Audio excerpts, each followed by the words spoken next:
a este webinar Hidrógeno Verde en Chile. ¿Cuál es su aporte a la mitigación del cambio climático? Este es un webinar que ha sido organizado por el Departamento de Procesos Industriales de la Universidad Católica de Temuco. Reiteramos nuestros más afectuosos saludos a todos los asistentes y en especial a los expositores que han tenido la gran disposición, la gran voluntad de acompañarnos esta tarde. Expositores de lujo, hay que decirlo. Pero para iniciar esta actividad queremos dejar con ustedes con un saludo de inicio a nuestro decano, el doctor Sebastián Videla Hintze. Adelante, decano. En primer lugar, muy buenas tardes a todos y todas las que están escuchando este webinar. Queremos agradecer a los expositores, al doctor Erwin Plett y a Pablo André Charren por la buena voluntad de ofrecerse para participar, digamos, y poder dar su opinión, digamos, y su aporte a este tema que está definido como el hidrógeno verde en Chile, cuál es su aporte a la mitigación del cambio climático.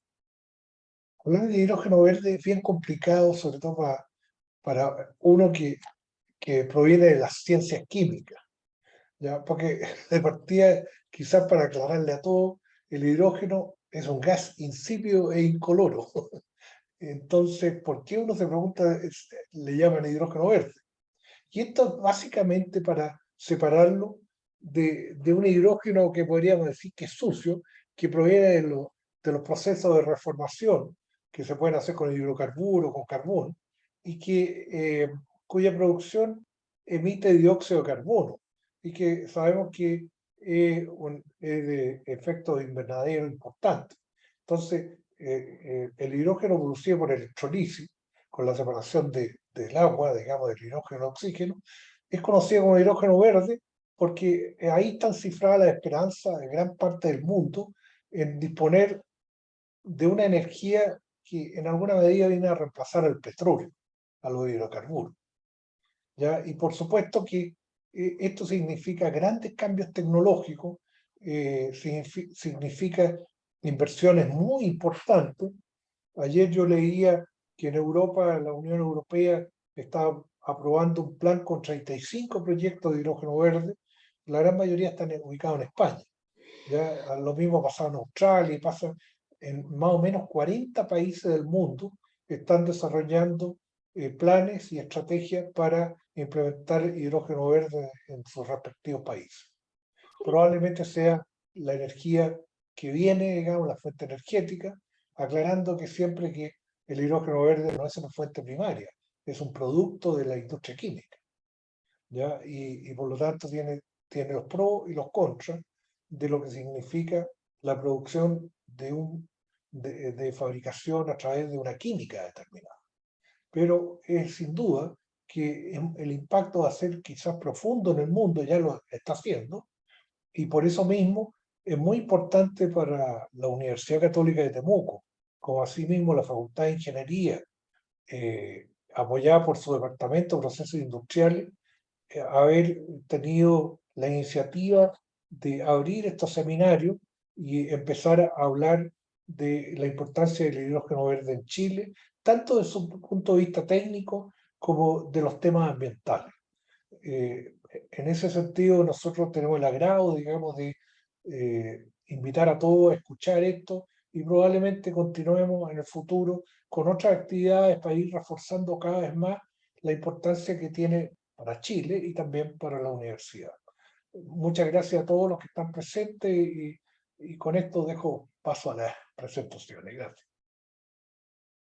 Muchas gracias, decano, por su saludo y la excelente introducción que nos ha dado. Debo señalar que este webinar es el segundo de un ciclo que ha organizado el Departamento de Procesos Industriales, tal como nos señalaba el decano en este ciclo, estamos abordando diferentes temáticas relacionadas con la ingeniería y que tienen que ver con el desarrollo del país, con el potencial del país, con la formación del ingeniero en el siglo XXI.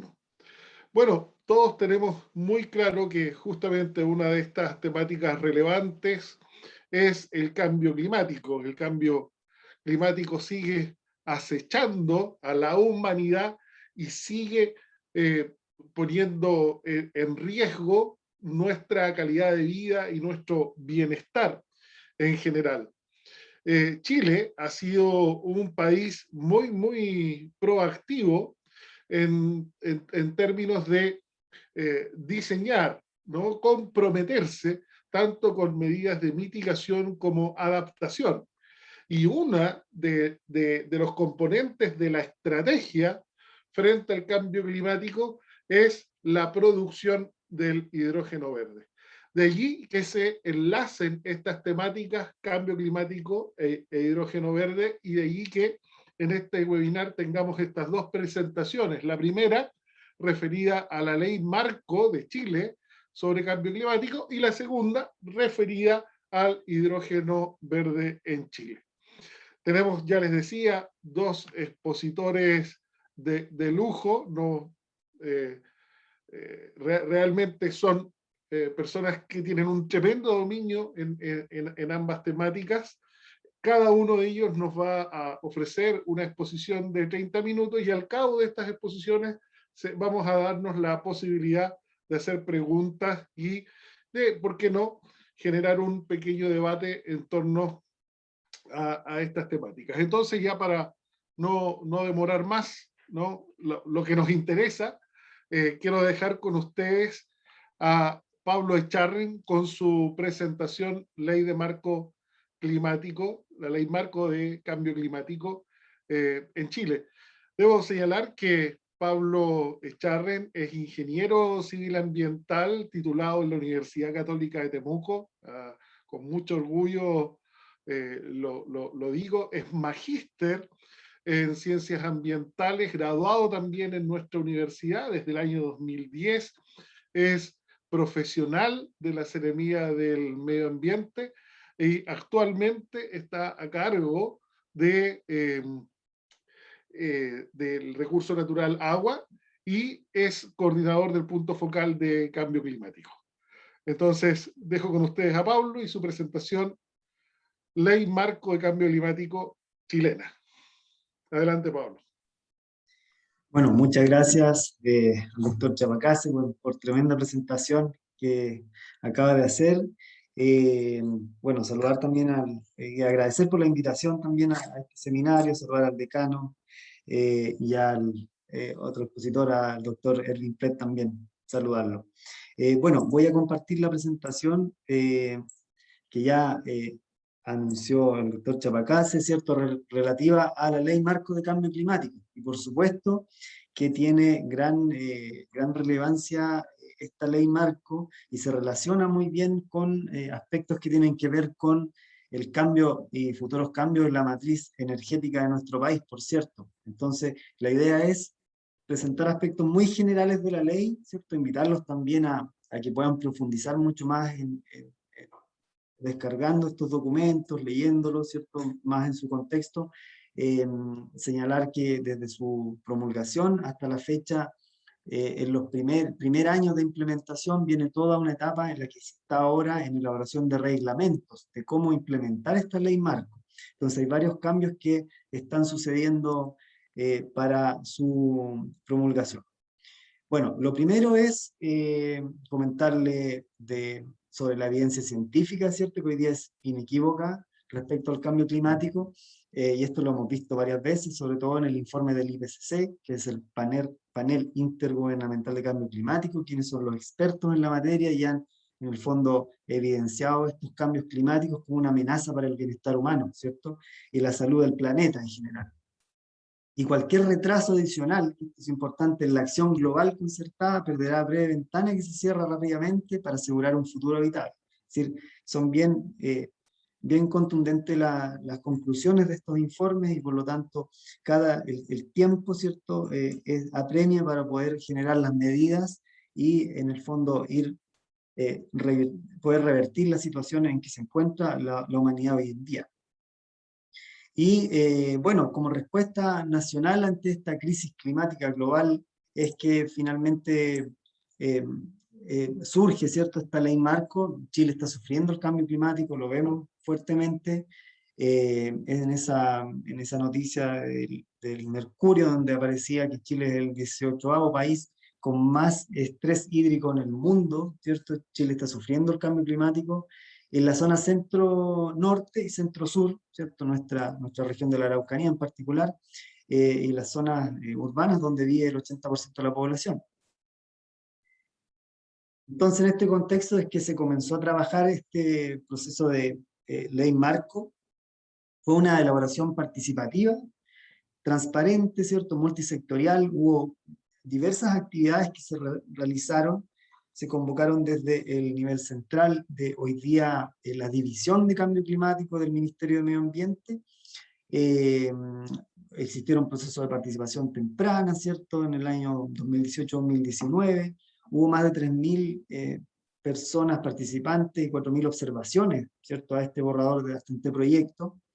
Y finalmente fue firmado por 17 ministerios, ¿cierto? Es importante recalcar lo multidisciplinario que es esta temática, en que existen hoy en día diversos ministerios, y entre ellos, ¿cierto?, uno que es bien relevante, y sobre todo para la presentación de hoy, el tema del hidrógeno y las energías, el cambio de la materia energética, como es el Ministerio de Energía propiamente tal, y están entre otros muy importantes como transporte también, el de ciencia, desarrollo social, ¿cierto?, entre otros. Entonces también hubo un gran apoyo del mundo de la ciencia. Esto también es importante, ¿cierto? Desde que ingresó al Senado en enero de 2020, hasta pasar por todas las comisiones, hasta ser aprobado el 9 de marzo del presente año. Es un desafío, ¿cierto? Ya lo señaló la ministra del Medio Ambiente, en que qué es lo que significa que nosotros tengamos hoy día una ley marco de cambio climático. Significa cambiar la forma en que nos transportamos, ¿cierto?, nos alimentamos, vestimos y producimos energía. Y al mismo tiempo que nos adaptamos a la sequía o las islas de calor, que cada vez se intensificarán en nuestras ciudades. Y esos son fenómenos que hemos ido viendo, sobre todo en nuestra zona sur, ¿cierto?, el impacto con cada vez la sequía, que este año obviamente hemos tenido un año un poco más normal que los años anteriores, pero no obstante eso no ha mitigado totalmente el efecto de sequía que tenemos hasta la fecha. Entonces vamos a ver muy generalmente el contenido del proyecto de ley marco, muy esquemáticamente. Lo importante, lo primero es la meta nacional de mitigación, es decir, ¿qué entendemos por mitigación? Es reducir, ¿cierto?, las emisiones de gases de efecto invernadero, principalmente del CO2, entendiendo que hay otros gases, pero el CO2 es el más relevante. Y se establece ahí una meta de carbono neutralidad a más tardar al 2050. Es decir, que entendemos por carbono neutralidad, ¿cierto? Quiere decir que, en definitiva, las emisiones de gases de efecto invernadero tienen que ser igual, ¿cierto?, a la absorción que se pueda generar producto de los bosques principalmente, o de las medidas de mitigación que se puedan generar. Eso es lo que significa ser carbono neutrales, esa es la meta. Metas e indicadores se establece también en la ley marco, como por ejemplo en el tema de seguridad hídrica, hay varias metas asociadas. En temas de instrumentos de gestión también, de largo, mediano y corto plazo, también la ley ya lo establece, ¿cierto? Lo mandata con instrumentos de comando y control, que se les llama cuando se generan leyes, ¿cierto?, que establecen niveles a cumplir. Eso nos referimos con esos instrumentos. Y ahí en paréntesis aparece el PARC, que es algo que también vamos a mencionar. Hoy día la ley establece que cada región del país tiene que elaborar un plan de acción regional de cambio climático. En ese es el proceso que hoy día nos encontramos, ¿cierto?, que está siendo liderado hoy día por la ley, establece que estos comités regionales de cambio climático que elaboran estos planes son presididos por el gobernador regional, ¿cierto? Y los componen también los demás seremis de distintas carteras que tienen que ver con materia climática. También están los planes de acción comunal de cambio climático. También las comunas tienen sus propias singularidades y tienen que elaborar estos planes que tienen que ser concordantes con el plan de acción regional. Y también otras materias importantes como por ejemplo planes estratégicos de recursos hídricos en cuencas, ¿cierto? La ley lo establece, si bien han habido intentos a nivel nacional de trabajar gestión hídrica de cuencas, pero hoy día la ley es clara en eso, en poder avanzar hacia allá, ¿cierto? El trabajo en las cuencas hídricas. La incorporación de cambio climático en otras políticas, ¿cierto? Importante en los instrumentos de planificación territorial, principalmente planes reguladores comunales, planes de ordenamiento territorial, ¿cierto? Planes regionales de ordenamiento, que son obviamente instrumentos que vienen a regular y que son muy indicativos, ¿cierto? En la región. Entonces ahí es donde tienen que permear estas políticas también de cambio climático. Financiamiento de instrumentos económicos, ¿cierto? También se establece los mecanismos que pueden ser abiertos a diversos mecanismos como el impuesto verde, impuesto al CO2, el Fondo Verde de la Convención Marco de Cambio Climático, que hoy día es a donde se ha estado postulando financiamiento o buscando financiamiento para diferentes proyectos a nivel nacional. Sistemas de información, también es importante, va a haber una plataforma de gases de efecto invernadero, un repositorio científico en donde se va a concentrar la información de cambio climático, una plataforma de adaptación climática también, que hoy día el Ministerio ya cuenta con una plataforma que nos indica los escenarios futuros de cambio climático, de temperatura, de precipitaciones, que es libre, ¿cierto? Que después la vamos a mencionar también. Y por último, la institucionalidad del cambio climático, ¿cierto? Que es vertical y horizontal, es donde establece las facultades, obligaciones, responsabilidades de los sectores. Ahí también vamos a profundizar en esa parte. Los principios de la ley, ¿cierto? Algunos importantes son, obviamente, el principio científico que está detrás de este instrumento regulatorio, de no regresión, ¿cierto? Un enfoque sistémico, ecosistémico, ¿cierto? Que en el fondo pone por delante la biodiversidad o el enfoque ecosistémico de protección de los recursos naturales. Equidad y justicia climática también, avanzar con equidad, con una transición socioecológica justa, que es un poco lo que se está trabajando en los instrumentos hoy en día. Transversalidad en los diferentes sectores, participación también, por cierto, que llegue a la mayor cantidad de actores a nivel nacional, entre otros temas importantes. Bueno, aquí solamente mencionar los instrumentos de gestión de cambio climático incluidos en la ley. Hoy día tenemos varios temas. Uno es la meta de carbono neutralidad y resiliencia más tardar a 2050, ¿cierto? Ya lo decíamos. El país ahí lo que genera son cómo reporta o cómo se compromete, ¿cierto? A nivel mundial respecto a las metas, a esta meta, es a través de la NDC, que son la contribución nacional determinada, es decir, que en donde son compromisos voluntarios, ¿cierto? Lo dije aquí, de los países tras la firma del Acuerdo de París, que todo viene desde ese acuerdo finalmente, con el objetivo de reducir la emisión de gases de efecto invernadero. Entonces, la forma en que el país contribuye con la mitigación y la adaptación. Y por otro lado, el cómo se implementan estos compromisos tiene que ver con la estrategia climática de largo plazo, que también fue una estrategia que se realizó consulta pública a nivel nacional, se tuvieron diversos talleres, y ¿qué es lo que hace esta estrategia? Genera lineamientos generales de largo plazo, ¿cierto? Que seguirá el país de manera transversal. Y se actualiza cada 10 años, ¿cierto?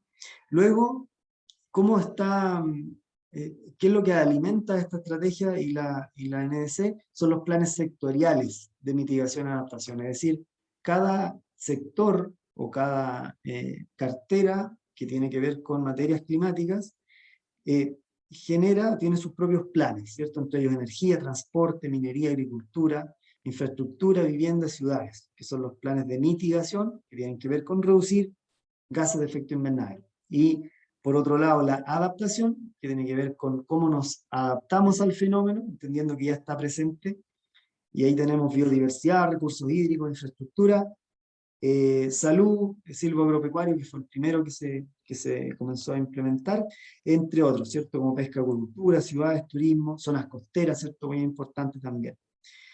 Y finalmente, como la base de todo esto, y que todavía no están en construcción, ¿cierto? Que son, como yo les decía, los planes de acción regional y comunal. Mencionar ahí que solamente existen 4 planes piloto de acción regional. Y el caso de la Araucanía, partimos con la elaboración de este plan de acción, con las primeras etapas que tienen que ver con evaluar los servicios ecosistémicos en nuestra región, y también las principales amenazas climáticas que tenemos, y para avanzar luego en las acciones de mitigación y adaptación. Aquí un poco la ruta, ¿cierto?, de la carbono neutralidad, cuáles son los límites de emisiones. Esto un poco lo que se trabajó en la ley, ¿cierto?, la ley marco. Tenemos el presupuesto nacional de emisiones, que en el fondo es como cuáles son todas las emisiones que generan los diferentes sectores.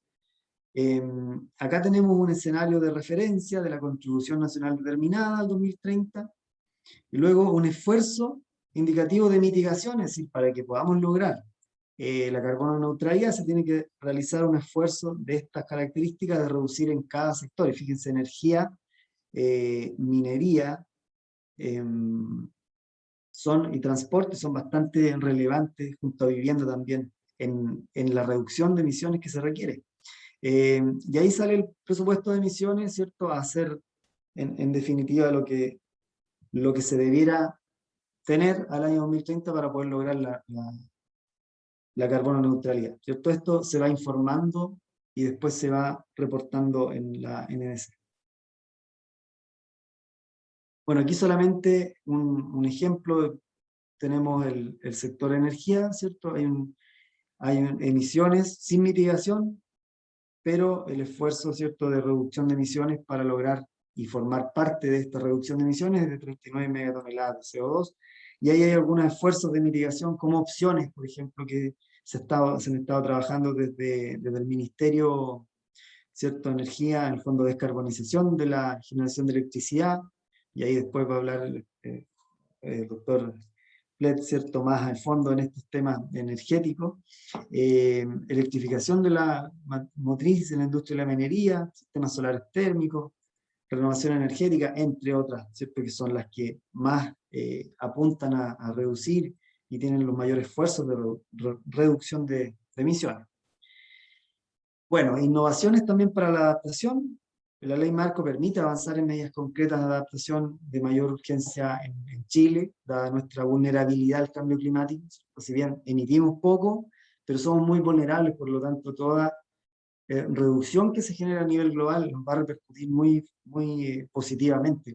Eso es un poco la participación de nuestro país en estos acuerdos y esta ley. Medidas urgentes también en adaptación, que también es un componente importante, tiene que ver con renaturalización de los cauces como medida de contención, tiene que ver con temas de riesgo también, mejoramiento genético de los cultivos, planificación territorial, restauración de ecosistemas, ¿cierto?, que tiene que ver con retención del CO2, planes de evacuación, cortafuegos, protección costera basada en naturaleza, reutilización del agua gris, ¿cierto?, entre otras, que tienen que ver con adaptación principalmente. Aquí simplemente mostrarles un poco lo que les decía al principio. Uno de los temas importantes en marco de la ley es informar sobre esta plataforma de información, como lo es la plataforma ArcClean, que les dejo la dirección para que también la puedan explorar. Cualquiera puede acceder y revisar en diferentes niveles de riesgo en nuestra región y diferentes niveles de amenaza, ¿cierto?, climática frente a diferentes opciones. Entonces, lo dejo ahí, está a nivel comunal, ¿cierto? Uno puede ir revisando y sacar también información bien valiosa e importante de diferentes ecosistemas. Bueno, finalmente, solamente mencionar sobre la gobernanza que tiene que ver con la ley. Hoy día está el presidente, ¿cierto? Esto a nivel central. Está el Consejo de Ministros para la Sustentabilidad, ¿cierto? El Ministerio de Medio Ambiente a través de la división hoy día de Cambio Climático. Antes era una oficina de Cambio Climático, hoy día una división. Y también está el equipo interministerial de Cambio Climático, donde están todos los ministerios y que son coordinados por el Ministerio de Medio Ambiente, en donde se van viendo, ¿cierto?, todos los temas que se asocian al cambio climático. Y hay diferentes, también a nivel central, Comité Científico, Consejo Nacional y otros procesos participativos. Y aquí para ir ya finalizando, ¿cierto? Solamente dejar la imagen de lo que yo les comentaba. Existe a nivel regional un Comité Regional de Cambio Climático, presidido por el gobernador, en donde está la Seremi de Medio Ambiente como Secretaría Técnica. Están ahí diferentes también servicios, se va a incluir también representantes de la sociedad civil, municipios, en donde se trabaja, principalmente tiene como fin hoy día elaborar los planes de acción regional. Y lo que hemos estado avanzando en estas últimas reuniones. Bueno, también finalmente, y cómo ha ido transcurriendo, ¿cierto? Hoy día tenemos, desde la publicación de la ley marco, en el primer año está la publicación del reglamento para la evaluación de los instrumentos de cambio climático. Luego viene la elaboración de los planes de mitigación y adaptación, también actualización de los sectores a los 2 años, y finalmente elaborar los planes de acción regional, que a los 3 años. Es decir, ya empezó a correr el plazo para que tengamos estos planes de acción regional, que son 3 años desde promulgada la ley marco. Así es que esa es la presentación. Muchas gracias.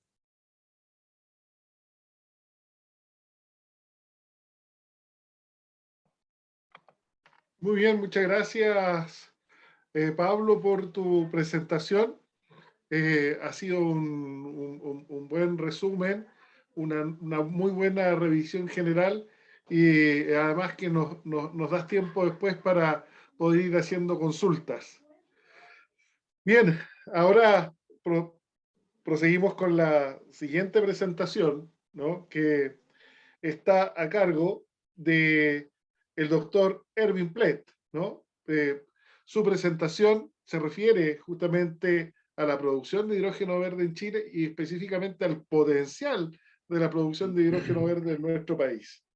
Bueno, don Erwin tiene un extenso currículum. Voy a señalar solo alguna información más relevante.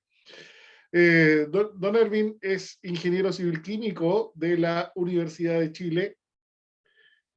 Tiene un doctorado en ingeniería de procesos en la Universidad de Karlsruhe, Alemania, y tiene un postdoctorado en ingeniería térmica en la Universidad de Wisconsin-Madison, Estados Unidos.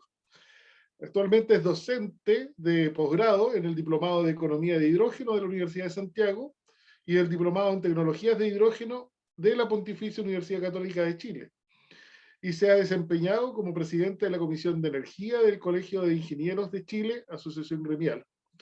Participa activamente en diferentes actividades gremiales y profesionales.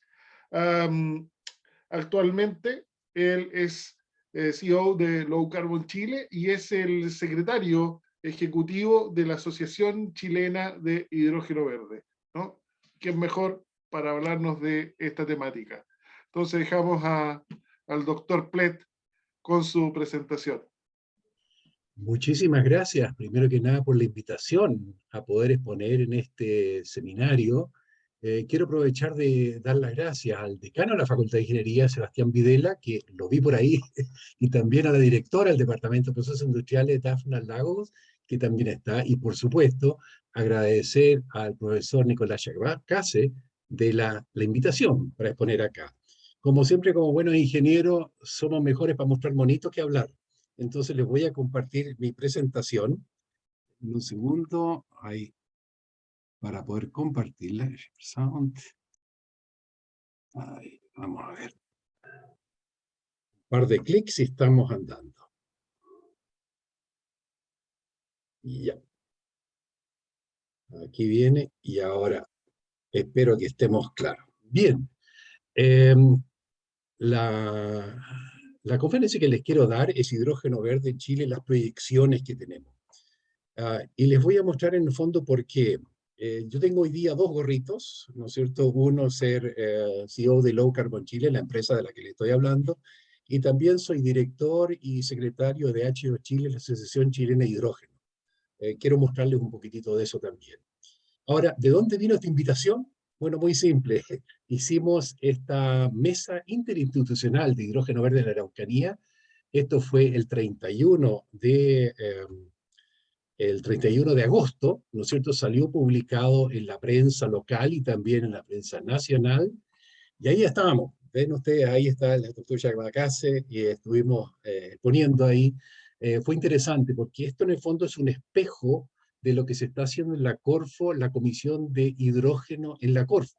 Nunca en la Corfo había un comité interministerial tan grande como este. Son 11 ministerios. La verdad que la Corfo siempre ha hecho 3, 4 para lo que hicieran, pero aquí hay 11 ministerios involucrados y en este caso concreto fue la Seremi de Energía que convocó a sus colegas Seremi, si ustedes lo quieren así, para replicar lo que a nivel nacional se está haciendo en la región de la Araucanía. Así que de ahí les voy a explicar un poquito qué es lo que es. Primero voy a presentarle H2 Chile, la Asociación Chilena de Hidrógeno. Es bien nueva, son 2018, la fundamos, ya tiene más de 135 socios, así que empezamos como un montón de entusiastas en esto, y hoy en día ya tenemos muchísimas empresas que están dentro de H2 Chile. Somos del orden de 45 profesionales, como en el caso mío, y quiero destacar nada más que acá dentro de todo este ecosistema que tenemos el hidrógeno, que es la cadena de valor completa, o sea, desde la electricidad, pasando por toda la ingeniería, ¿no es cierto?, servicios, hasta los que van a usar este nuevo energético, que son, por ejemplo, las mineras, o son los puertos, ¿no es cierto?, los que van a hacer uso. O sea, tenemos desde los que están generando electricidad renovable hasta los que van a usar esta nueva forma de guardarlo. Quiero destacar dos empresas que me interesan, es la ENAP, es parte de esto, y también Codelco. Así que estamos muy orgullosos que las dos más grandes empresas estatales estén también en este ecosistema. Bueno, esto es una mezcla, ven ustedes el directorio, somos tanto representantes de los profesionales como de las empresas, así que este es este mix que tenemos para impulsar el desarrollo. Personalmente estoy involucrado en lo que es hidrógeno en una serie de emprendimientos, low carbon, de los cuales estoy hablando yo es uno de ellos, pero también tenemos en Temuco, VAST, que trabaja en tecnologías de agua, que es muy importante. En los fondos también es limpiar agua sin el uso de químicos, y también tenemos desarrollos de hidrolizadores y celdas de combustible que tenemos una representación desde España. En cuanto a la formación de capital humano, estamos, por ejemplo, en Punta Arenas, una academia de formación técnica de tecnologías, y tenemos unos proyectos grandes, estos famosos gigaproyectos, pero tranquilos, estos se van a demorar un par de años en desarrollarse, así que no cunda el pánico. Quiero aprovecharme de la excelente presentación de Pablo de Charlen, que dijo qué es lo que estamos haciendo con el cambio climático. Fíjense que estas son promesas políticas, en los acuerdos de París. Eso está firmado por el Ministerio de Relaciones Exteriores. Ningún otro. El Ministerio de Relaciones Exteriores se ha comprometido a estas contribuciones nacionales determinadas, NDC, de las cuales hablaba Pablo. Nosotros tenemos ese plan y también la carbono neutralidad, que es importantísimo. ¿Y por qué le estoy hablando yo de este sector? De todo lo que dijo Pablo que hay que hacer. Es porque la energía produce el 78% de las emisiones del CO2. O sea, si no empezamos por la energía, nos vamos a perder, ¿no? ¿No es cierto? Porque ahí es donde está el meollo del asunto. Fíjense que en el caso de Chile, residuos, o sea, los botaderos, producen el 5%, la agricultura el 11%. ¿No es cierto? O sea, no empecemos por el lado más complicado, sino que dediquémonos a la energía, porque ahí tenemos el 78% de la emisión. Si nosotros logramos captar el 78%, ya el resto es bastante más fácil. Y en cuanto al plan de carbono neutralidad, no se confundan con las cifras que tenía Pablo. ¿Acaso estas son son las medidas anuales. O sea, en este momento estamos del orden de 100 millones de toneladas de CO2 equivalente en Chile, anualmente, año por año. Ahora, si nosotros, y ese es el problema, si nosotros no hacemos nada y seguimos business as usual o el escenario de referencia, vamos a terminar acá con unas 130 millones de toneladas anuales para el 2050. Y eso es una catástrofe. Entonces, ¿qué hacemos? Para eso queremos nosotros que llegamos, fíjense en los patúos, queremos llegar a la carbono neutralidad, queremos llegar ahí abajo a cero. O sea, de 130 posible, queremos llegar a cero. ¿Cómo lo vamos a hacer? Bueno, la mitad de la pega la van a hacer los bosques. O sea, el absorber el CO2 y ponerlo nuevamente en la madera. ¿Ya? Ese es la mitad. Hoy día con lo que tenemos podríamos llegar a unas 60, pensamos unas 5 más, una captura adicional en bosques. Esa es la parte más importante porque esa nos va a permitir captar. El eliminar el CO2 no es tan fácil. La medida más grande y más que hay que enfatizar es la eficiencia energética. No hay energía más limpia que la que no usamos. Claro, o sea, fíjense que el 35% de todas las medidas técnicas, ¿no es cierto? Unas son las forestales las que están abajo y arriba las medidas técnicas. Tenemos el 22% lo va a lograr en las energías renovables y el retiro del carbón de la electricidad. El carbón está solo en la electricidad, no lo usamos para otras cosas. La electromovilidad, ¿no es cierto? Menos combustibles fósiles, el 18%, y de lo que yo le quiero hablar es el hidrógeno verde que va a apoyar como el 24% de estas medidas técnicas. ¿Ya? Así para que vean un ranking, o sea, no a lo mismo donde empezamos, sino que es un orden de mérito. ¿Por qué eso? Porque cuando hablamos de energía, muchas veces confundimos nosotros la electricidad con energía. Por favor, digámoslo bien claro. La electricidad es solo el 22% de nuestra canasta energética. El 22%. Por mucho que lo limpiamos eso, tenemos un montón de otros combustibles, como ustedes ven, en el uso final en Chile, el 13% es biomasa, la leña.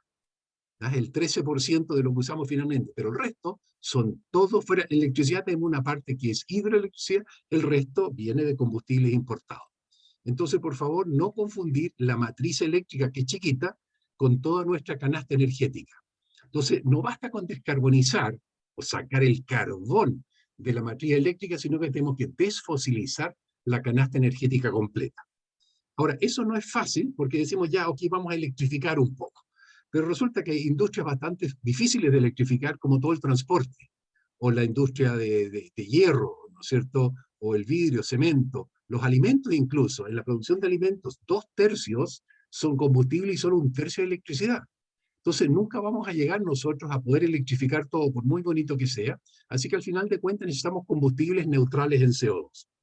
¿Cuál es el problema que tiene Chile? Y se lo muestro en 2 láminas nomás. Fíjense que al 2019, que son las últimas cifras que tengo completas, nosotros nos estábamos gastando 10.400 millones de dólares al año en importar combustibles fósiles. A los que no les dicen mucho esa plata, les digo muy simple, eso son 2 veces el presupuesto del Ministerio de Obras Públicas. O sea, todo lo que construimos en calle, puente, lo que sea, lo quemamos 2 veces. Y ahora el problema que tenemos con estos aumentos del último tiempo, fíjense que el diésel desde el 2021 subió el doble, el 100% aumento, gas natural o el carbón. Quiere decir que hoy día nos tenemos que estar quemando anualmente del orden de 4 presupuestos del Ministerio de Obras Públicas. Fíjense lo que significa eso, es plata que sale de este país y para no volver nunca más. Ahora, ¿cómo vemos la electricidad? ¿Y qué es lo que han estado pasando? ¿Y dónde está el espíritu de lo que estamos haciendo? Es que la electricidad ha ido bajando los últimos 10 años. El 2012, ¿no es cierto? Estábamos como unos $130 por megawatt hora y fuimos bajando al 2017 hasta 32. Fíjense que el 21 llegamos a $23 el megawatt hora. Entonces está claro, hoy día sí, y estos son ahora todas renovables, es diferente estar pagando 130 que pagar 23. Nos pegamos un pequeño tropezón, no hemos llegado todavía al récord mundial que es en la República, perdón, el Reino de Arabia Saudita, que llegaron a 10,4 en abril del 2021. Y el año pasado, o sea, este año, perdón, fuimos a comprar afuera, que es esta barra de 5.000 gigawatt hora, que es lo que la CNE salió a comprar, y no encontró vendedores al precio que quería. Y logró comprar solo el 15% de la energía necesaria para los hogares, ¿no es cierto? Aquí estamos hablando de los clientes regulados, la señora Juanita, y el precio se nos arrancó a 37. O sea, estamos en un momento bastante difícil. La pregunta es cuál es el potencial de renovables que tenemos en Chile para ver de no estar importando combustibles fósiles. Aquí se ha hecho un estudio muy detallado, tanto en la GIZ, que es la Agencia de Cooperación Alemana Técnica, y la Corfo hicieron este análisis viendo en qué región tenemos, ¿no es cierto?, qué tipo de energía. Pero para no detenerme mucho, basta con ponerles ahí que la solar fotovoltaica es la que mayor potencia puede tener en Chile, la solar concentración de potencia, las marinas, eólico en tierra, la hidroelectricidad de la cual nosotros vivimos mucho tiempo, ¿no es cierto? Chile tenía una matriz eléctrica muy limpia porque usábamos hidroelectricidad. SOSE 37, geotermia, biomasa, no deja de ser, sobre todo en la región de la Araucanía, el uso. Ok, ¿qué significa eso? Que tenemos un potencial de por lo menos 70 veces la potencia eléctrica instalada, para darle un orden de magnitud. Pero por favor, nunca sumen potencia porque eso es sumar peras con manzanas. Ahora, para sacar lo que estoy hablando de hidrógeno es energía, no es potencia. Entonces, la energía, ustedes lo van a ver en la casa, ustedes tienen una cierta potencia y lo multiplican por el tiempo. Y eso es lo que les cobra la compañía eléctrica, la energía, ¿no? Entonces la pregunta, ¿qué tiempo es? Si yo hago inversiones por ejemplo, en fotovoltaica, si pongo ese mismo panel, lo pongo, por ejemplo, en España, que es la mejor zona de Europa, va a tener un factor de planta, que son el porcentaje de las horas al año en la capacidad nominal, del 20 al 25%. Y en Chile, en el desierto de Atacama, podemos tener nosotros 37%. Lo mismo pasa en el eólico. Tenemos en la región de Magallanes unos factores de planta muy altos. Entonces, el potencial que tenemos para el hidrógeno depende de la energía. Y de nuevo, es la potencia multiplicada por el tiempo. Multipliquemos entonces las potencias de las que yo les hablaba recién por el tiempo, o sea, por su factor de planta, y después lo multiplico por la cantidad de horas que hay al año. Entonces resulta que de estos 1.260 gigawatts de fotovoltaico son idénticos a los 550 gigawatts solar. Por lo tanto, esto no se puede sumar. La energía que al final del año nos produce es la misma. ¿Ya? O sea que si yo sumo todas estas energías renovables que tenemos en Chile, llego al orden de 9,6 petawatt hora o 34,6 exajoule. Exa es día de la 18, peta día de la 15. ¿Okay? Ahora, si este potencial, ¿no es cierto?, que tengo al año, lo convierto en hidrógeno y uso simplemente un 70% de eficiencia, eso es lo comercial, voy a poder producir 200 millones de toneladas de hidrógeno al año, renovable. ¿Ah? Lo que es 3 veces todo lo que se produce hoy día. O si yo lo veo en energía, estos 34,6 exajoule y lo comparo con todo lo que consume la humanidad, son 505. Entonces tenemos el 7%, nosotros podríamos de esta esquinita del mundo proporcionar el 7% de la energía que usa el mundo. ¿Ah? No deja de ser, somos chiquitos, pero ahí tenemos un buen aporte que hacer. La Estrategia Nacional del Hidrógeno, quizás ustedes la conocen, la pueden bajar de la página web del Ministerio de Energía, pero los dos puntos, esta ambición es tremenda, es tener 5 gigawatts de capacidad de electrólisis al 2025 y tener 25 al 2030. Para que ustedes sepan, hoy día la potencia completa instalada en nuestro sistema nacional es de 30, creo que estamos en 32 hoy día, pero es duplicar todo lo que hemos hecho hasta ahora. Entonces la pregunta es, ¿en qué lo queremos usarlo? Tenemos primero la estrategia para son usos nacionales, o sea, ¿qué podemos empezar nosotros para aprender qué podemos hacer en Chile? El uso, y aquí hay 6 prioridades puestas por el gobierno, que es el uso en refinerías, el hacer amoníaco en el país, ¿no es cierto?, y no importarlo, y después hay una serie de aplicaciones que son de movilidad, tanto los camiones mineros, los camiones pesados, ¿no es cierto?, en ruta, o los buses de larga autonomía. Y también se puede hacer inyección en redes de gas. Lo simpático es que el único proyecto de ley que hay dando vuelta ahora es este proyecto de blending, de mezclar hidrógeno verde dentro de las cañerías de gas natural, para que la señora Juanita lo pueda quemar y sea algo más verde lo que estamos haciendo. ¿Por qué se hacen estos proyectos o esto forzarlo? Porque no hay en el hidrógeno, no hay demanda, porque no hay oferta, y no hay oferta porque no hay demanda. Aquí se está creando una demanda, y bastante grande. Entonces, en el momento que la ley dice, ustedes tienen que ponerse más verdes, van a crear esta demanda y van a haber empresas que van a invertir. Estas tres, las otras son electromovilidad, porque se trata de movilidad eléctrica. La pregunta es de dónde sale la electricidad, si sale de batería o sale hidrógeno. Estas salen de celdas de combustible, o sea, salen del hidrógeno. ¿Qué tan importante es esta economía que se nos viene? Bueno, según estas cifras de la estrategia, son altísimas. O sea, queremos tener de aquí al 2050 300 gigawatts de electrolizadores. O sea, 10 veces más que toda la electricidad que se produce hoy día en Chile, ¿no es cierto? Y la inversión necesaria, estamos hablando de 330 mil millones de dólares, que es similar al PIB chileno. Y esto con un crecimiento del 15% anual.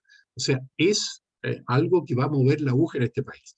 Entonces, tener electrolizadores 300 gigawatts, que es 10 veces superior a toda la potencia instalada a finales del 21, 330 mil millones son similares al PIB actual de Chile en 30 años, no deja de ser, ¿no es cierto? Y está claro que eso no lo vamos a hacer de un día para otro. Estos son desafíos intergeneracionales. O sea, lo que estamos haciendo ahora es para los hijos y sobre todo para los nietos, que les quede claro, esto no es a qué hora estoy listo, sino que es un plan país para que las siguientes generaciones tengan el beneficio, ¿no es cierto?, de lo que estamos haciendo así y hagamos algo contra el cambio climático, que es importantísimo. ¿En qué nos interesa acá como universidad? Es que hay una tremenda formación de capital humano detrás de esto. O sea, esto no se hace solo con fierros. Aquí tienen que haber personas. Entonces depende de qué es lo que hacemos. Si, por ejemplo, nada más que cumplimos lo que nos mostró Pablo en las NDC, las contribuciones nacionales determinadas, o sea, las promesas que estamos haciendo, vamos a estar del orden de 100.000 especialistas. 100.000. Nada más que para hacer las tareas que hemos prometido. Si ahí nos ponemos realmente a exportar y a hacer bastantes más cosas, pueden, según lo que calculó aquí la GIZ, puede llegar a 740.000 personas especialistas que estamos al 2050. Eso es tanto como la minería. O sea, para que vean el orden de magnitud que tiene esta forma de ver la vida, de que aquí tenemos una cantidad de puestos de trabajo calificados, tremendo de grande que podemos crear. ¿Qué hemos hecho hasta ahora? Bueno, la verdad que poco. Del 2017 sí existe arriba del Cerro Pabellón, que es una planta geotérmica. Hay un campamento en que se está haciendo hidrógeno verde a partir de energía solar, como ustedes ven acá, y Anglo American en el 2021 se hizo la gran inauguración del el primer, también un parque fotovoltaico para echar a andar una grúa horquilla con hidrógeno. Pero fuera de eso hay una cantidad tremenda de proyectos en Chile, ¿no es cierto?, que los voy a ver, están concentrados por un lado en el norte, ¿no es cierto?, por la energía solar que tenemos, y otro lado bastante en el sur, ¿no es cierto?, por el tremendo viento que hay acá. En el centro sí, tenemos, por ejemplo, cerca donde están, tenemos la CAP en Huachipato, que quiere hacer reducción directa con hidrógeno para de óxido de fierro, ¿no es cierto?, del mineral, pasar al fierro y al acero, o sea, hacer un acero verde. Tenemos un centro de distribución como de Walmart, en que ellos hoy día ya como trabajan 24/7 y tienen alimento, todas sus grúas horquillas son eléctricas. Y sin embargo, vale el cambiarlas a hidrógeno porque se usan menos grúas y el tiempo de repostación es muchísimo más corto que tener que cargar las baterías. Fíjense que ellos no solo hoy día las cargan las baterías que demora 10 horas, sino que las cambian. O sea, tienen todo un centro de recarga de baterías, pero incluso esa recarga que son 20 minutos, al final conviene hacerlo con hidrógeno, por caro que sea, porque en 3 minutos están dando de nuevo esa grúa horquilla. Así que depende el uso, es donde hoy día ya es un negocio y donde estamos apostando a aprender. O la refinería. Por ejemplo, acá la refinería de ENAP, en Aconcagua, una de las 3 refinerías que tiene la ENAP, que es hoy día el mayor usuario de hidrógeno, ¿no es cierto?, para la refinería, Linde le va a poner ahí un electrolizador para que empecemos a aprender una parte de esa energía, de ese hidrógeno, ¿no es cierto?, pasarlo de hidrógeno gris, con las emisiones que causa, a un hidrógeno verde. Ahora, esos son todos usos del hidrógeno, pero los grandes proyectos que van a exportación para poder ponerlo en un barco, a dejarlo así de simple, los electrones, energía renovable, no tengo cómo meterla dentro de un barco para exportarla. No hay caso, porque los electrones son muy refalosos, por lo tanto hay que convertir moléculas. Y el hidrógeno sigue siendo un problema de largo plazo, así que si lo convierto, por ejemplo, acá en metanol, que es una molécula, es el alcohol más chiquitito que tenemos, sí lo puedo meter en un barco a presión y temperaturas normales. Los otros proyectos, se los pongo nada más que en esa forma, van a ser amoníaco. Amoníaco fácil, NH3, yo saco el nitrógeno del aire y le pego 3 hidrógenos, magia, ¿no es cierto? Y tengo mi amoníaco, sí lo puedo meter en un barco y lo puedo mandar a todo el mundo porque la tecnología es absolutamente conocida en cuanto a la logística. ¿Qué impacto tiene en Chile? Y eso es lo que nos interesa ahora aclarar. Fíjense que nosotros, siempre lo que se dice, ¿no es cierto? Todo lo que dijo Pablo, estamos haciendo nosotros los esfuerzos, pero somos tan poquitos. Nosotros tenemos solo el 0,25% de las emisiones. Así que hay muchos que dicen, no, déjennos emitir, ¿no es cierto? Pero fíjense que por muy chicos que sea, claro, no somos parte del gran problema climático, pero sí podemos ser parte relevante de la solución. Para usar la energía renovable se requieren insumos claves que son, por ejemplo, el cobre, el litio y obviamente las energías limpias. Y yo creo que Chile, con el 23% de la reserva de cobre, el 51% de las reservas de litio y el 7% de la energía, sí que podemos ser parte de la solución. Entonces, yo creo que, acuérdense que el CO2 se reparte por todo el mundo, da lo mismo donde se genere, en 1 o 2 días lo tenemos de vuelta respirando nosotros también. Entonces, el potencial que tiene Chile es generar 200 millones de toneladas de hidrógeno verde, que sería 3 veces el hidrógeno producido anualmente, o 6 veces el amoníaco producido anualmente. Eso es bonito porque fíjense ustedes que la Estrategia Nacional de Hidrógeno apunta a usar solo el 15% del potencial del cual yo les hablé. Es solo el 15%, podemos tener esta cifra de inversiones, ¿no es cierto?, y de volumen de negocio que puede hacer Chile. Ok, eso es a nivel nacional. Y ahora quiero referirme al nivel regional en la Araucanía. ¿Qué estamos haciendo nosotros para impulsar el hidrógeno verde también en la Araucanía? Tenemos un Eco-Social Group, que es una serie de emprendimientos, ya les mostré Low Carbon, VAS, está ABB, que es una empresa de ingeniería sueca, muy grande, tenemos Viveco, que hace reciclaje, Water On, que es una empresa española que trabaja en tecnologías de agua, ¿no es cierto? NESA, que hace energías renovables, Más Valor Partners están en Concepción, son especialistas en esto también, Marine Farms, que también quieren enverdecer su Water to Kilowatt, es una empresa española que nos va a producir tanto electrolizadores como celdas de combustible, y BioRem es una empresa asociada con nosotros que hace bioremediación. En bioremediación hoy día están en Punta Arenas, ¿no es cierto? Todo donde ustedes tienen charcos de petróleo, ese ecosistema hay que remediarlo. Y estamos también trabajando para hacer remediaciones bajo agua en la salmonera. O sea, lo que tenemos nosotros es, con estas alianzas que estamos haciendo, es crear un ecosistema en que tengamos toda la cadena de valor, ¿no es cierto?, para poder producir soluciones integrales. Así que estamos trabajando con la Corporación de Desarrollo de Araucanía, con ASMAR, acá obviamente con la Universidad Católica, estamos en conversaciones con CAP, Acero, ¿no es cierto? Estamos dedicados bastante a lo que es la movilidad eléctrica marina, o también fluvial, como ustedes quieran llamarlo. Así que es interesante lo que estamos haciendo. Y en la formación de capital humano tenemos una buena cooperación con la Municipalidad de Mulchen. Y en eso quiero mostrarles personalmente, yo soy, lo dijo el doctor Chamacase, yo soy docente en el Diplomado de Economía de Hidrógeno de la USACH, también de la Católica. Hemos hecho una cantidad tremenda de seminarios en Misión Cavendish, así que si ustedes quieren ver algo en hidrógeno, tenemos 20 seminarios hechos en Misión Cavendish, que está hecho entre el Club de Innovación y H2 Chile. Y no nos olvidemos, yo vengo de la parte de eficiencia energética, yo creo que ese otro 35% no lo dejemos lado, es muy importante. Y les quiero mostrar un corto video de qué es lo que estamos haciendo en formación de capital humano. A ver si ahí me resulta el echar a andar esto. Ahí.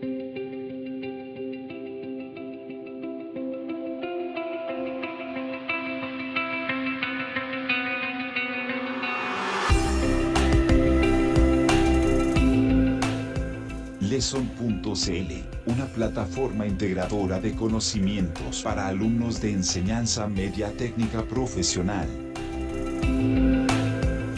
Nuestro objetivo es aumentar la vinculación de los alumnos con las entidades de educación superior.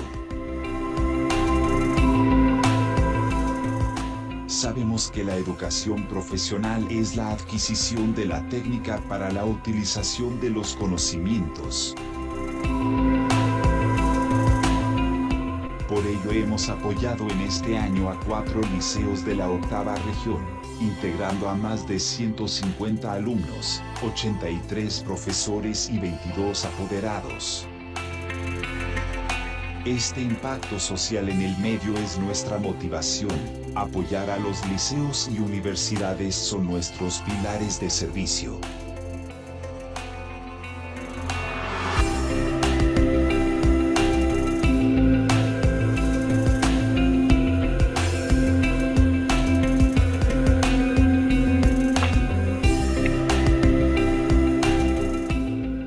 Considero que como generación tenemos la responsabilidad de hacer un cambio radical en busca de nuevas formas para ayudar al planeta y no ser un impacto negativo para el mismo.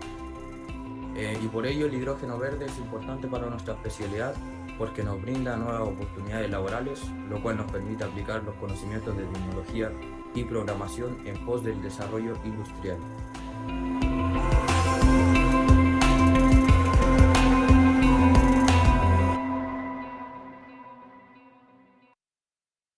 Muy bien, ¿qué es lo que estamos haciendo entonces localmente? Estamos viendo de promover estos usos de hidrógeno en diferentes aplicaciones, como es en las grúas de horquilla y en el transporte fluvial, más que nada.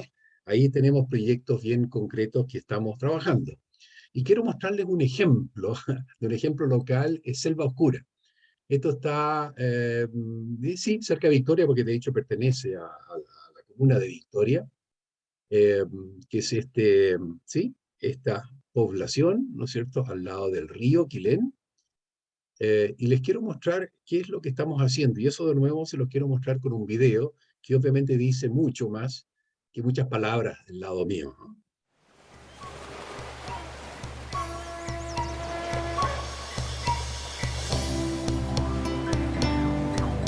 FAST, Proyectos Sustentables. Comunidad Indígena Rural Sustentable, Selva Oscura.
La naturaleza no es un sitio al que vamos de visita, es nuestro hogar.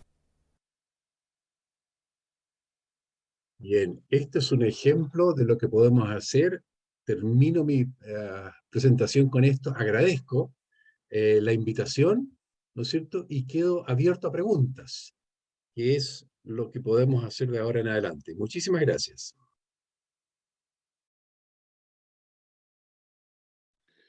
Perfecto, muy bien, muchas gracias, don Nervin, por tan interesante presentación. Me imagino que ya debe haber en el público una gran cantidad de preguntas. En el Zoom, ¿no? En la barra de herramientas que aparece abajo, hay un menú que dice reacciones. Ahí en reacciones está la posibilidad de levantar la mano para pedir la palabra. O también pueden pedir la palabra a través del chat. Ahora, yo sé que uno de los más interesados en esta temática de hidrógeno verde es nuestro decano. No sé si querrá él iniciar esta ronda de preguntas, comentarios con alguna intervención.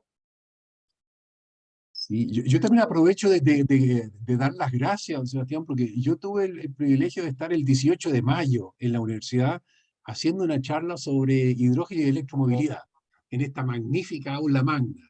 Así que fue una maravilla estar allá. Gracias también a ustedes. Sí, mira, hay muchas preguntas. La verdad que cada vez que se desarrolla una nueva tecnología, aparecen múltiples desafíos, ¿ya? Entonces, es difícil concentrarse en uno solo, porque lo que nosotros conocemos de tecnología para el hidrógeno es una tecnología que se desarrolló hace muchos años y que viene básicamente de los procesos de reformación y la refinería de petróleo. Entonces, hay una pregunta general, digamos, que quisiera hacer. ¿Cómo ve, en este caso, el doctor Plett, la utilización de estas tecnologías? ¿Qué cambios tecnológicos son necesarios para asegurar un uso, digamos, sostenible del hidrógeno verde, tomando en cuenta que las dificultades que tiene para su transporte, para su manejo, porque nunca fue pensado así, ninguna de las tecnologías actuales fueron pensadas para hacer un uso masivo del hidrógeno, ¿ya? Entonces, ¿qué desafíos tecnológicos se ven por ese lado, digamos? Porque entiendo que hay muchas tecnologías por desarrollar, justamente porque hay que llegar a una distribución muy amplia o hacer un uso muy masivo del hidrógeno verde, sea como amoníaco verde, o sea eh, en todas las variedades que puedan haber.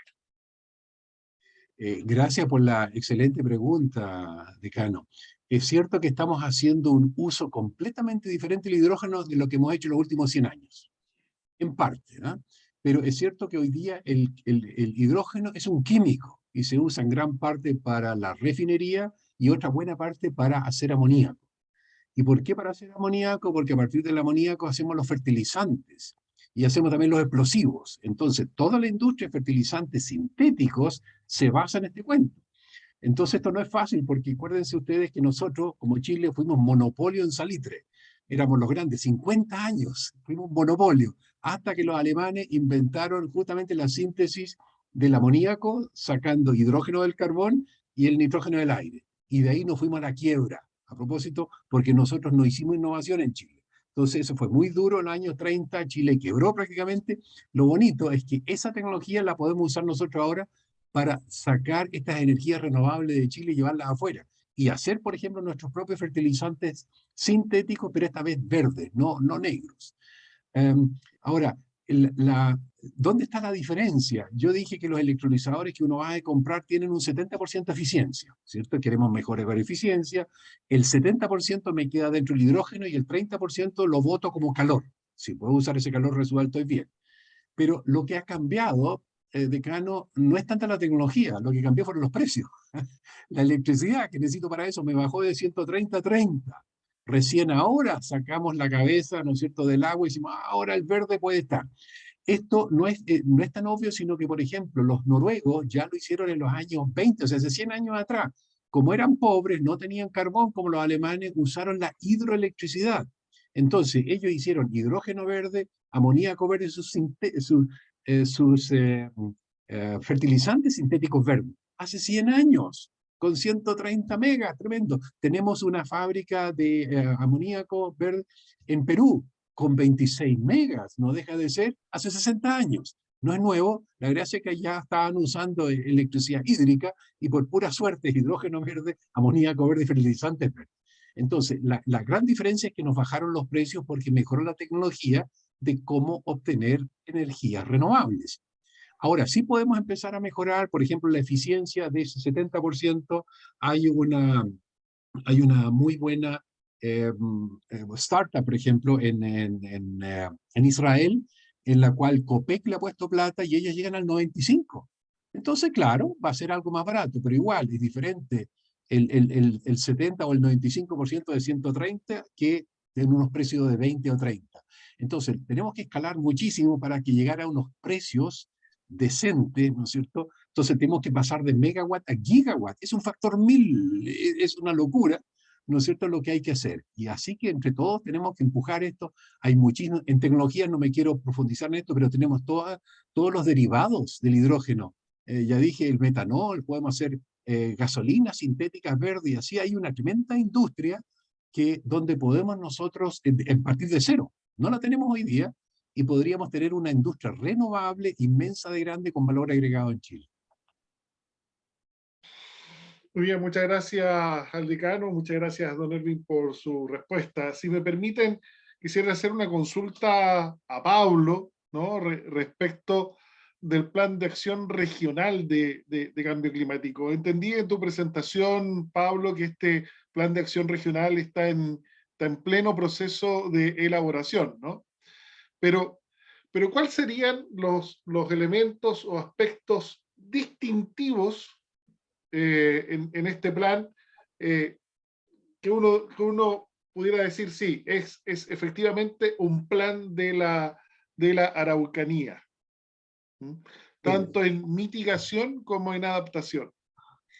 Sí, es buena pregunta, Nicolás, porque, claro, estamos empezando. Uno de los temas que quisimos hacer desde un principio diferente de los demás planes pilotos, primero es tener en cuenta la diversidad de ecosistemas que tenemos en nuestra región de la Araucanía. Es partir de esa base, es decir, de qué tenemos, nuestra riqueza en biodiversidad, en ecosistemas naturales, en recursos naturales, valorizar esos ecosistemas en general y a partir de ello empezar a crear las medidas de adaptación y mitigación que van a hacer frente para poder conservar estos espacios. Porque es en estos espacios naturales principalmente que nosotros vemos los impactos del cambio climático hoy día, principalmente asociados a biodiversidad, a agua, y energía también, que son temas muy, muy relevantes en nuestra región. Pero como te digo, estamos en un proceso inicial, valorizando todo este tema, todos los recursos naturales, y vienen etapas bien interesantes en que también la academia va a ser parte, y está siendo parte también hoy día de ese proceso.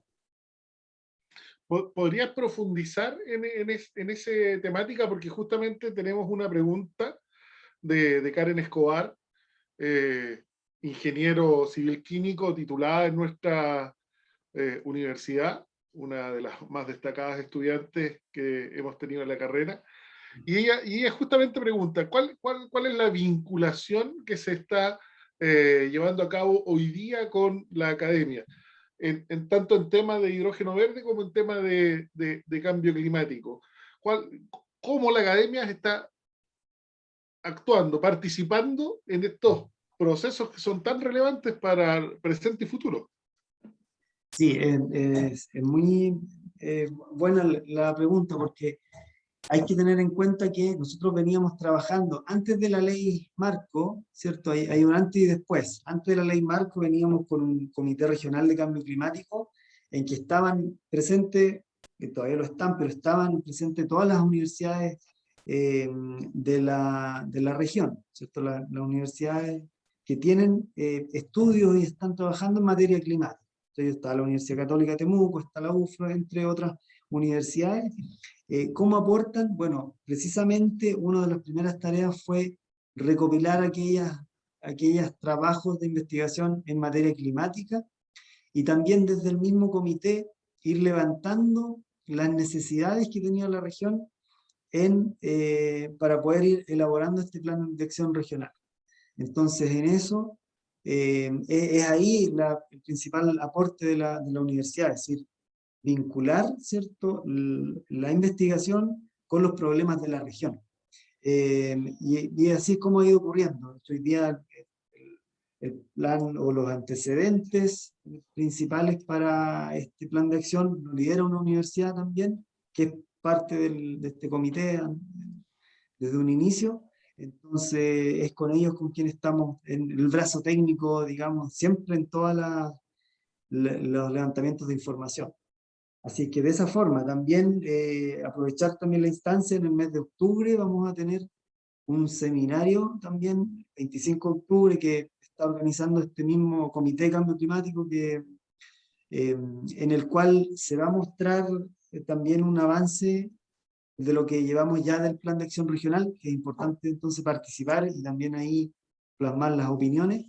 Van a haber importantes expositores también en diversas materias, tanto en mitigación, adaptación, así como la estructura más de política pública como es el Plan de Acción Regional. Así que, por lo menos en esos dos frentes, ¿cierto?, la academia está siempre presente en este trabajo.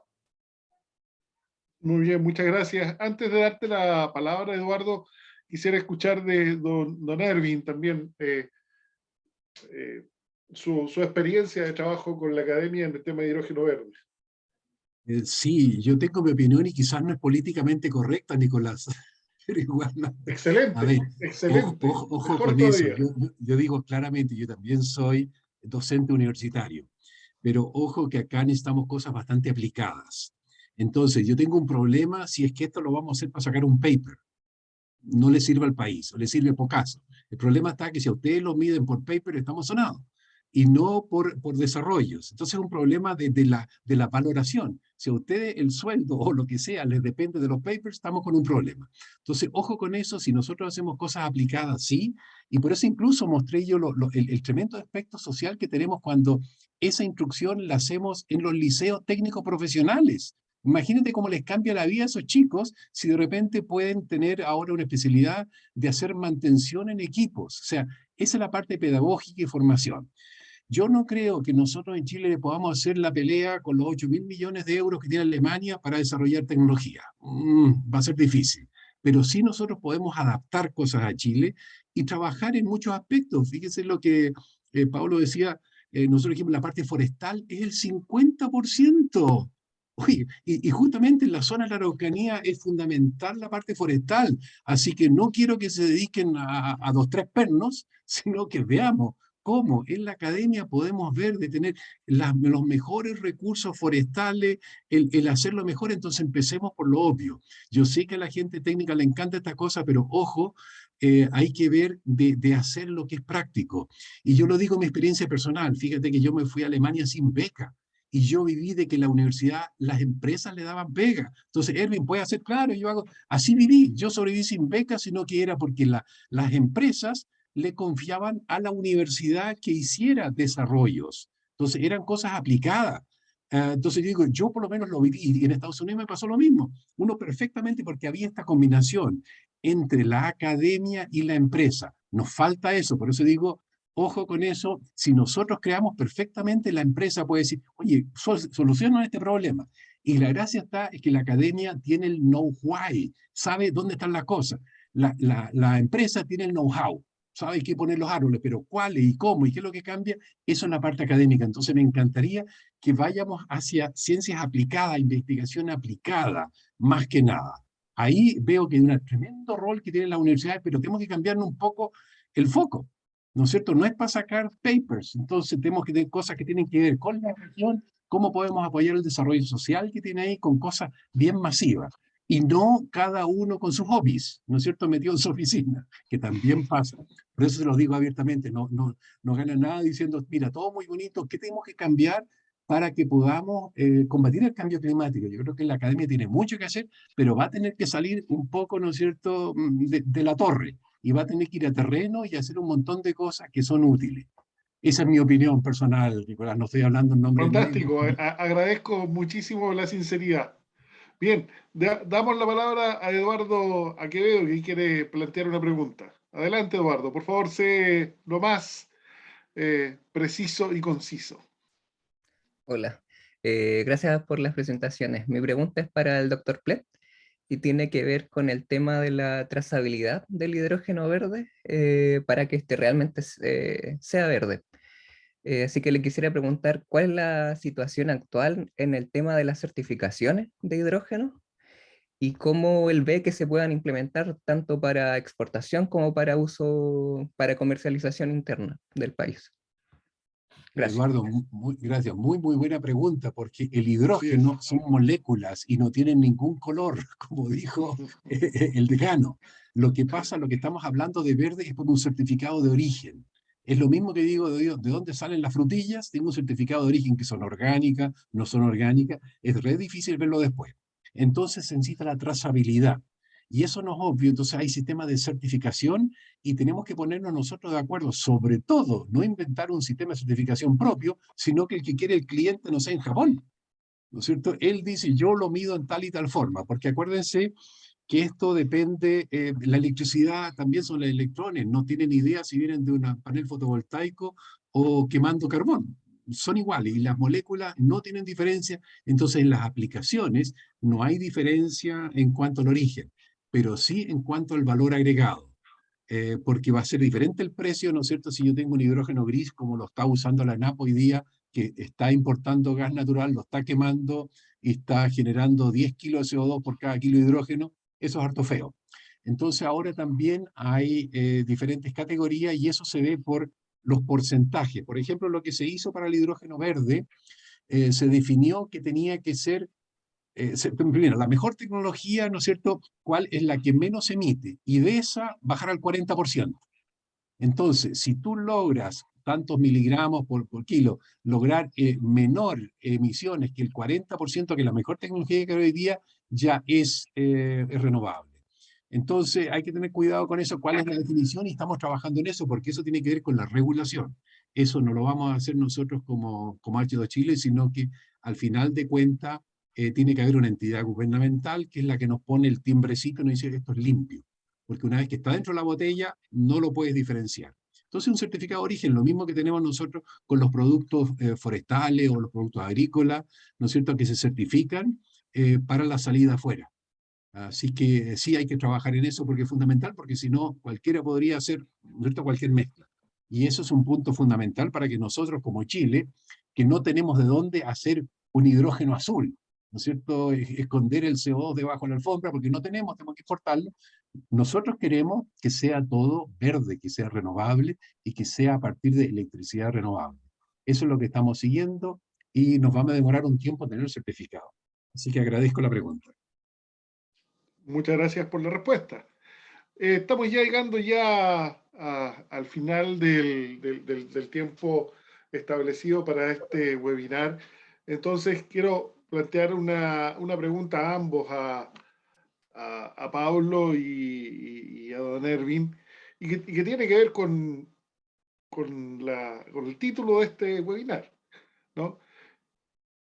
¿Cuál es el potencial de nuestra región, de la Araucanía, para la producción de hidrógeno verde y de qué manera, ¿no?, esta producción de hidrógeno verde estaría contribuyendo a la mitigación de cambio climático? No sé quién quiere partir respondiendo. Adelante, Pablo, tú que eres local. Yo creo que por el potencial le dejaría la palabra, profesor. Pero Pablo, hoy día, ¿no es cierto?, en Renaico tenemos al menos 4 importantísimos proyectos de generación eólica, ¿sí? Son de los más grandes del país. Sí. Son 100 megawatts los que están generando cada uno de los parques. Es impresionante en realidad, ¿no? Pero ¿cómo eso estas iniciativas se vinculan con cambio climático, se pudieran vincular con la producción de hidrógeno verde. ¿Cómo lo ves? ¿Qué se ha discutido, ¿no?, en este consejo? Sí, bueno, por supuesto que este tipo de iniciativas que han entrado como generación de energía, ¿cierto? Como los parques eólicos principalmente, que son hoy día una alternativa viable, ¿cierto? Que se ha demostrado. Tenemos los parques, como tú dices, de los más grandes, ¿cierto?, del país hoy día en nuestra región, y en proyectos, en carpeta también otros más que vienen a enriquecer también de energía renovable no convencional hoy día en nuestra región. Pues entonces son parte importante que apoyaría por sobre todo el potencial. O sea, se ve un potencial muy importante en la región respecto a este tipo de tecnología, de generación de energía. Así es que sí, por supuesto se ve, y además es posible, se ha ido viendo que es posible, ¿cierto?, reemplazar la matriz energética, ir generando estos proyectos más amigables, ¿cierto?, y sobre todo desde el punto de vista ambiental, que también es muy importante, ¿cierto?, el cómo obtenemos la energía. O sea, no da lo mismo proyecto energético ¿cierto?, de carbón a uno eólico o otro tipo de tecnología, no da lo mismo. Entonces se ha ido avanzando hacia allá. Yo creo que es positivo y que tiene, por supuesto, gran potencial en nuestra región. Yo creo que lo importante es ahí, es como decía la pregunta anterior, es ver la trazabilidad, es ver cómo se genera toda esta cadena de producción, que es algo que es un gran, ¿cierto?, mega proyecto que se tiene que generar a nivel nacional para que pueda dar los resultados esperados. Así que yo creo que, pero sí, cerrando, que tiene gran potencial en nuestra región. Muy bien, muchas Mira, gracias, Pablo. Don Erwin. sí, yo como siempre, como docente, me gusta aclarar, la electricidad y la energía son dos cosas diferentes. Entonces, sí, nosotros podemos desfosilizar la electricidad porque es un poquitito, así el 22% nomás. El problema son los otros usos son los combustibles. Yo creo que tiene el potencial la Araucanía de ser autosuficiente, no tiene por qué importar. O sea, sería lindo que no entrara ningún camión con petróleo. Que no, y que todo lo generemos nosotros en la región. Entonces, estamos viendo que hay un potencial eólico tremendo de grande. Fotovoltaico no es tanto, pero en el fondo, sobre cada casa podría ir un panel, y sigue siendo un buen negocio. Así Después, es. no nos olvidemos de toda la parte hídrica, la cantidad de ríos que tenemos, y lo podemos tomar bien arriba. Entonces, podemos hacer pequeñas centrales, mini centrales, con lo cual la electricidad, ¿no es cierto?, se hace arriba en la cordillera, hoy día en pueblos que no lo tienen. Entonces nosotros perfectamente podemos generar la electricidad en forma totalmente distribuida. Cada arroyo puede tener una pequeña planta que se pueden incluso autoconstruir. O sea, con un poco de cemento, un poco de ingeniería, la gente se puede hacer su propia central hídrica de pasada. Más encima que podría acumular algo de agua. Entonces, el potencial de diferentes formas de energía renovable está en la Araucanía. Es un esfuerzo nuestro que tenemos que ver cómo le llevamos a la gente las ideas para que lo hagan, porque fíjate, les cambia la vida. Si en un pueblito tengo electricidad 24/7, con una pequeña central hídrica, puedo tener un taller, puedo tener refrigeración, un montón de cosas que hoy día no lo tengo, ¿verdad? Entonces, les puedo mejorar la vida a la gente llevándole energía limpia. Tenemos el problema de la leña, que ahí tenemos que entender que la leña en principio no es el problema es la leña húmeda. Entonces también cambiar el chip, el problema es la leña húmeda, no la leña en sí. Si yo tengo leña seca, pero ahí tenemos un problema de nuevo de capital de trabajo, porque en otros países se usa la leña perfectamente, pero uno sabe que tiene que dejarla de un año para otro. O sea, la que uso hoy día la compré el año pasado, y eso no lo tenemos en Chile. Entonces, en esta región es re importante insistir que el problema es la leña húmeda, la que se va y se roba cualquier árbol y se vende en la plaza. O sea, como no hay control de ninguna cosa, tenemos un grave problema, porque con eso estamos matando a los vecinos, y lo estamos matando. Quiero dejarlo bien claro. El Ministerio de Medio Ambiente sacó la cuenta que hay más de 3.000 muertos en Chile por el PM2,5, y gran parte de eso es la leña húmeda. Entonces, no es solamente algo bonito, sino que estamos matando al vecino con el humo que sale de la chimenea. Entonces, quiero decirle, abramos un poco el horizonte. El hidrógeno es una de las formas, pero veamos cómo tenemos una buena electricidad, tanto hídrica como eólica, y que no importemos más combustibles fósiles adentro de la región. Yo creo que el potencial está, y está en nosotros el realizarlo esto.